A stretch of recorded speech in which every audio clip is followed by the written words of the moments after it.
So Claude Co-Work just made this video for me. Go ahead and check it out.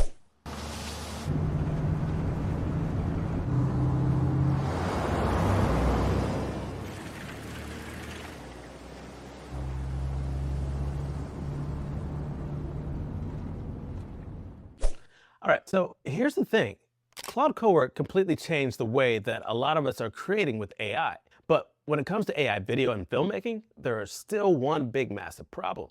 Every single time that you wanted to create something, you had to send Claude over to a different platform to actually create the images and videos. You'd be inside of Claude planning out your project, building the scenes, developing characters, figuring everything out, and then the second that you actually want to create something, you have to send Claude over to another website and log in to your account and teach it how to do whatever you need for it to do. And then you have to download the images and figure out a way to bring everything back into the project or have Claude figure that out for you. And honestly, sometimes that can completely kill your momentum. Well, Higgsfield stepped in and tried to solve that problem with the new MCP integration.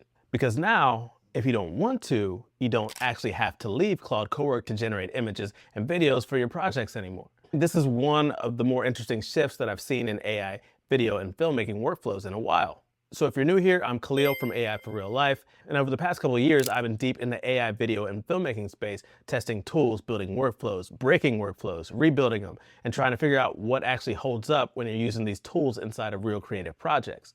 And honestly, this right here is one of the more interesting shifts that I've seen in a while. Now, I will say this, it did take me a lot of experimenting to figure out the best way to actually use this inside of a cinematic video and AI filmmaking workflow. At first, I wasn't even sure if this was going to work the way that I wanted it to.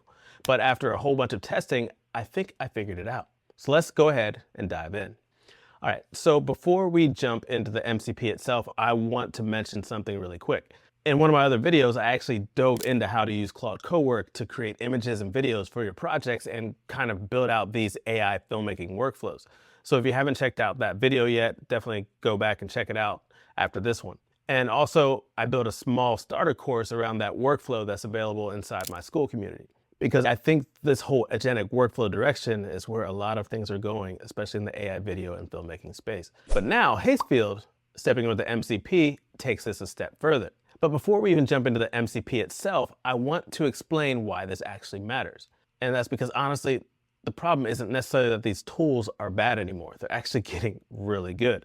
The problem is that the workflow sometimes is still very fragmented. Now, don't get me wrong, Claude Co-Work was already a legendary shift because now we could actually have Claude helping us build out our projects, generate scripts, build shot lists, create concept art, organize ideas, and start functioning more like a real creative partner. Especially once you start combining that with Claude and Chrome and their computer use feature, that was already a huge shift. But honestly, the thing that I kept wishing was, man, I wish I could actually just generate images and videos right here inside of Claude Co-Work. It would make it much easier. So that's why I think what Higgsfield is trying to do here is actually pretty interesting. All right, so let's talk about what this actually is really quick. Now, if you've never used MCPs before, don't overcomplicate this. I'm not gonna dive super deep into that whole thing. The simple version is that MCP basically allows Claude to directly interact with external tools and surfaces. So instead of Claude just being a chatbot where you're talking about ideas or planning things out and there's making some documents for you or whatever, now Claude can actually start interacting with creative tools directly. And in this case, Higgsfield built an MCP integration that allows Claude Co-Work to communicate directly with Higgsfield's generation tools. So now instead of leaving your workspace to check on Claude's generations on other platforms, you can start doing a lot of this directly inside the actual creative environment. All right, so real quick, let me show you how to actually set this up because this part is super easy. So what you want to do is head inside Claude Co-Work and then go down to your settings. And inside of your settings, you're going to see connectors. Now, once you get into these connectors, you can head over to Higgsfield, or you can do it vice versa, I guess. Then you go to their MCP and their CLI section. And for this setup, we're going to be using the MCP. So all you do is click MCP right here, and then you select which platform or agent that you're using. For me, obviously, I'm using Claude. And then from there, all we have to do is copy this custom connector, and Higgsfield makes this part really simple because they literally just give you the instructions right here on the page. It says you open Claude settings, you launch the desktop app, you go to settings, you go to connectors, add the custom connector, connect and sign in, and that's it. And this whole process barely takes any time at all. So now once it's connected, Claude can actually start interacting directly with Higgsfield's generation tools right inside of the workspace. This is where things start to really kind of cook. All right, so once you have all this set up, now you can just jump in and actually start building inside of Claude Co-Work. And there are some pretty cool things that you can do with this. You can use Higgsfield's tools for things like ad campaigns and marketing workflows, where you feed the idea for the campaign in and it can start helping you build out the assets from there, all the images and all the different things that you can do with that. All of that is great, but that's not really what I was trying to figure out. What I wanted to know was, how useful is this inside of a real AI video and filmmaking workflow?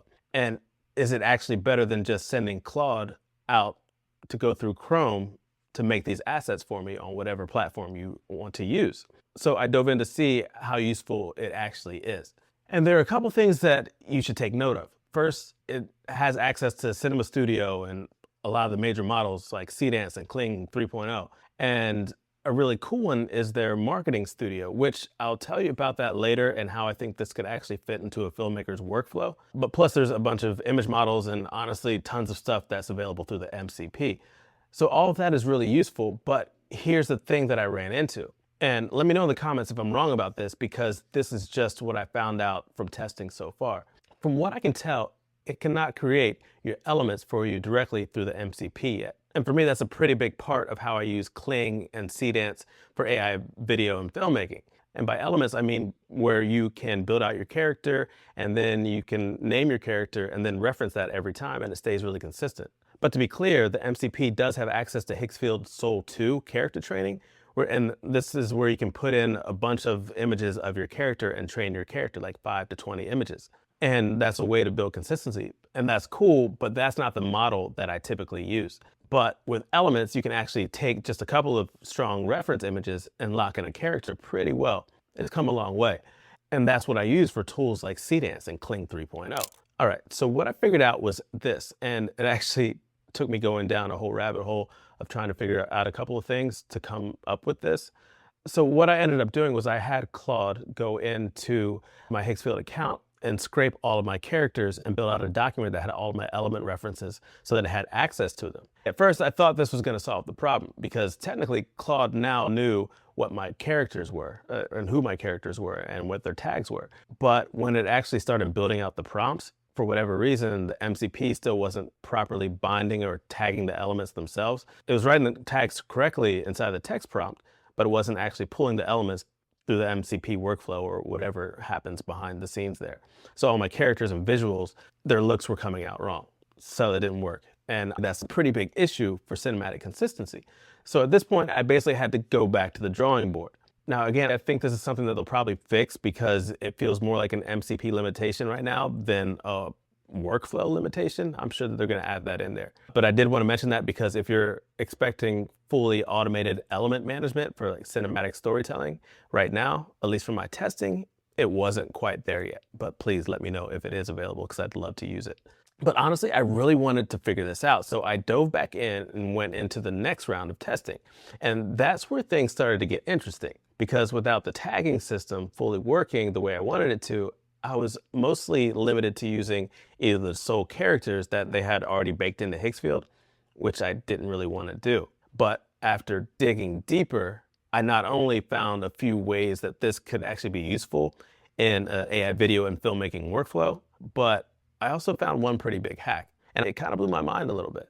And I'll tell you about that here in a second. So what I realized during this whole process is that the best way to approach this, at least right now, and maybe by the time you watch this video, it's already been fixed, but this is the best way that I found for myself during this testing. For me, what I did was I had all of my characters and references and scenes in my project assets organized. I had all that stuff in a folder, and if you don't, you can have Claude organize that stuff for you. And then I gave Claude Co-Work access to that folder as the project context. Because once Claude has access to all these references, what it can actually do is catalog those images and understand the different character references and visual assets that belong to this project. And then through the MCP, it can actually upload those images as references into the workflows. So even though you can't fully use the baked-in element tagging system yet, the way that I wanted to, you can still use their character references manually. And honestly, it still made it pretty useful after I did some testing here, especially when you're using tools like Kling, Seedance, Cinema Studio, or even Nano Banana Pro for building out still frames. or first and last frames, it becomes very useful. So with this, all you do is you tell Claude, hey, for this prompt, it's got these characters, these references, go ahead and use those as references when you're building out these videos or images. So this approach, I actually think this becomes really solid for generating cinematic scenes that don't have speaking dialogue. And that part is really important because visually, I think this can actually become very useful. Now, if characters are speaking, you can still technically do it, but right now you'd have to go more of the old school route. And by that, I mean, you'd have to do voice dubbing or voice changers or different like lip syncing workflows afterwards. So personally, right now, at least for myself, I probably won't be using this for heavy dialogue scenes or dialogue scenes at all until the character and element systems get locked in through the MCP. But for visual storytelling scenes, montages or cinematic sequences, different stuff like that, it's starting to feel pretty powerful. So once I figured this part out, Claude was actually able to help me start building out real cinematic scenes that could actually work inside of my stories. Now, I already showed you the one clip at the very beginning of the video, but let me show you a few more test runs that I did here. What I ended up doing here was taking the exact same prompt and the exact same reference images and running them through some of the major models that I currently use through the Higgsfield MCP workflow. So I tested Cinema Studio, Kling 3.0, and Seedance. So go ahead and check these out.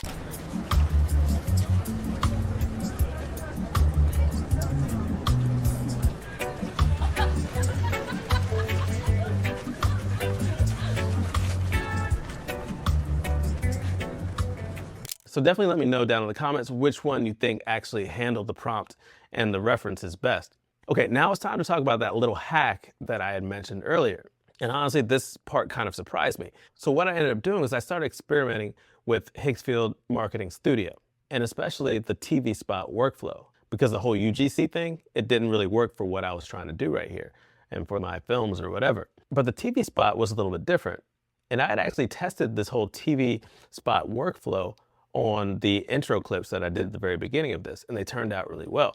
So I thought, maybe this is a weird little hack that I can use for building cinematic sequences. So I tried it a few times, and at first I couldn't figure out why it wasn't working, because every time I ran it, even though the prompt was for my scene, my guy came back as, for one, he was like a model in one of them, and then he was like a UGC style presenter for the bus line and the other one, and I didn't know exactly what was happening right there. And that's just not what I was going for. What I actually wanted was the TV spot workflow, because that one handles transitions and visual storytelling in a much more cinematic way. I mean, if you think about it like this, it's got 15 seconds to tell a story, and each part of a scene is a mini story. So then I realized what was happening. And the issue was when Claude was sending these things through the MCP, it wasn't properly specifying that we needed the TV spot workflow, or TV spot hook, I think is what it's called. So it kept defaulting back to a normal marketing presentation style or UGC style or whatever that was. So now we just had to have Claude fix that and pass the correct instructions through the parameters or all those fancy words. And then once it actually used the correct TV spot workflow or TV spot hook, the results came out pretty good. And like I said, this is that hack that I was working for. This is Higgsfield Marketing Studio. This isn't even the cinematic Seedance workflow. I mean, it all comes down to what's under the hood, Seedance, Kling, whatever it may be, and it comes down to the prompt, but it still worked out really well. This is the moment where I just kind of thought, this could actually work into my workflow for these kind of scenes, especially if I can do it through Claude while I'm working on something else. So yeah, that was basically my journey this week or this weekend, diving into Claude Co-Work and the Higgsfield MCP. I'm pretty sure that there's going to be a lot more updates coming to this very, very soon. And actually, I reached out to them myself about the whole elements feature and the tagging system, because I think that's one of the biggest missing pieces right now for cinematic AI filmmaking workflows, using your own characters in your own scenes. One other thing I should actually mention is that right now, you also can't use your unlimited generations through the MCP side of this thing. So this whole thing is not necessarily going to be cheap, especially if you're running a lot of tests and generations. But for advanced projects, for client work, for high-end workflows, I could absolutely see where this starts making a lot of sense. And the big thing is that it's only going to get better from here. So for me, this whole thing was really just about understanding where these workflows are headed so that hopefully you can understand them a little bit better too. And like always, definitely let me know in the comments what I'm missing, what you figured out, and if you found better ways of approaching this, because we're all kind of figuring all this stuff out together in real time, right? And like I mentioned earlier, I also built a starter course around the whole Claude Co-Work workflow inside of my Skool community. If you're interested in that, check the links in my description. And if you made it this far, I really would appreciate it if you subscribe to the channel. That really helps me out. All right, well, I'll catch you in the next one.